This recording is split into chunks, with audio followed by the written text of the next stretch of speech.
हरे कृष्णा। आज हम बात कर रहे हैं विवाह में विलंब की स्थितियों की। जीवन में जो कुछ भी पाना है, नियति से जो कुछ भी मिलना है, यदि वह समय से प्राप्त हो जाए तो उसे पाने का सुख बड़ा अद्भुत होता है। यदि वही चीज विलंब से मिले तो पाने में वह आनंद नहीं रह जाता। कुंडली के किस ग्रह के प्रभाव के कारण विवाह में विलंब हो जाता है और कौन से ऐसे ग्रह के उपाय हैं जिसके करने से आपका विवाह शीघ्र हो जाएगा, इन विषयों की भी चर्चा करेंगे। साथ ही हम एक ऐसे व्यक्ति की कुंडली पर भी चर्चा करेंगे जिनके विवाह में विलंब किन ग्रहों के कारण हुआ, इसको हम उदाहरण के साथ भी बतलाने वाले हैं। तो आप बने रहिएगा हमारे साथ कार्यक्रम के आखिरी तक। हम प्रतिदिन एक विशेष विषय को लेकर आपके सम्मुख उपस्थित होते हैं। यदि अब तक आपने हमारे चैनल को सब्सक्राइब नहीं किया है तो कृपया आप इसे सब्सक्राइब कर दीजिए और बेल आइकन को जरूर दबाइए ताकि आपके पास ये महत्वपूर्ण जानकारियां हमेशा मिलती रहें। आज हम आपके सम्मुख दो कुंडलियों को प्रस्तुत करने जा रहे हैं। जो पहली कुंडली हमने ली है उनकी अवस्था 53 वर्ष की हो गई है, लेकिन अब तक उनकी शादी नहीं हुई।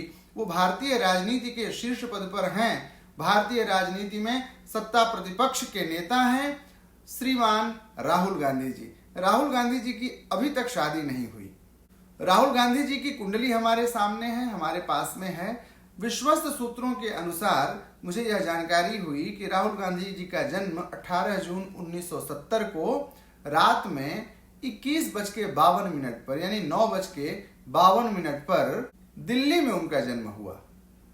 हम आज राहुल गांधी जी के सप्तम भाव पर विचार करेंगे। सप्तम भाव का स्वामी ग्रह यदि नीच भावगत हो जाए अथवा सप्तम भाव में ऐसी स्थिति बन जाए, ऐसे पापक ग्रह की दृष्टि पड़ने लगे या सप्तमेश पर अथवा सप्तमेश जिस भाव में बैठा हो उस भाव पर यदि पापक ग्रह की दृष्टि पड़ जाए तो विवाह में विलंब होने लगता है। राहुल गांधी जी की कुंडली पर जब हम दृष्टि डालते हैं तो इनका सप्तमेश चंद्रमा एकादश भाव में वृश्चिक राशि का मंगल के घर में जाकर के बैठा है, जो कि चंद्रमा की नीच राशि है, और मंगल छठे भाव में जाकर के बैठा है और उस मंगल पर शनि की दृष्टि पड़ रही है।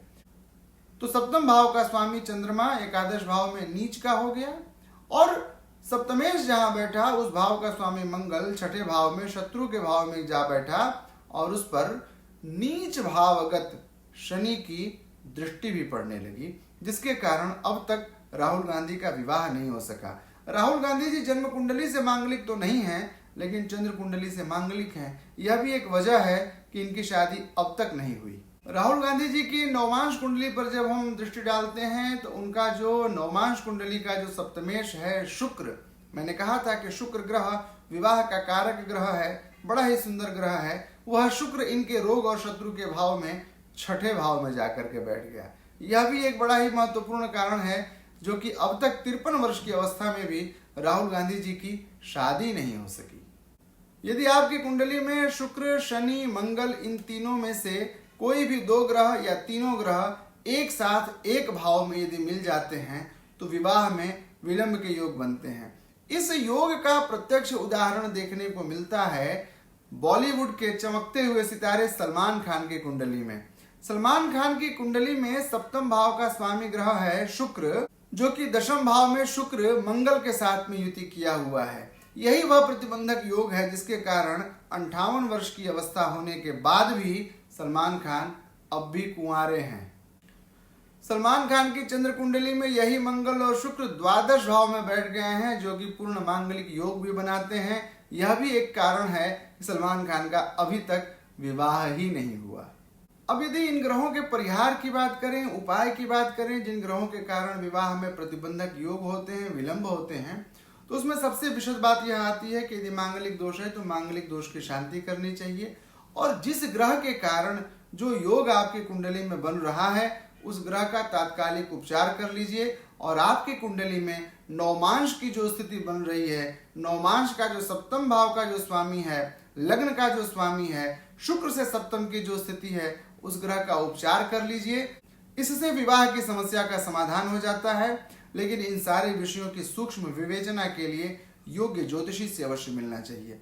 आज के इस कार्यक्रम में बस इतना ही।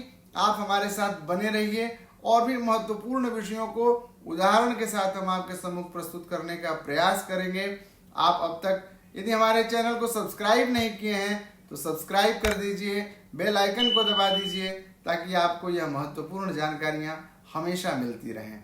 इन शब्दों के साथ मुझे दीजिए विदा। कल पुनः एक महत्वपूर्ण विषय को लेकर हम आपके सम्मुख प्रस्तुत होंगे। तब तक के लिए जय श्री कृष्ण।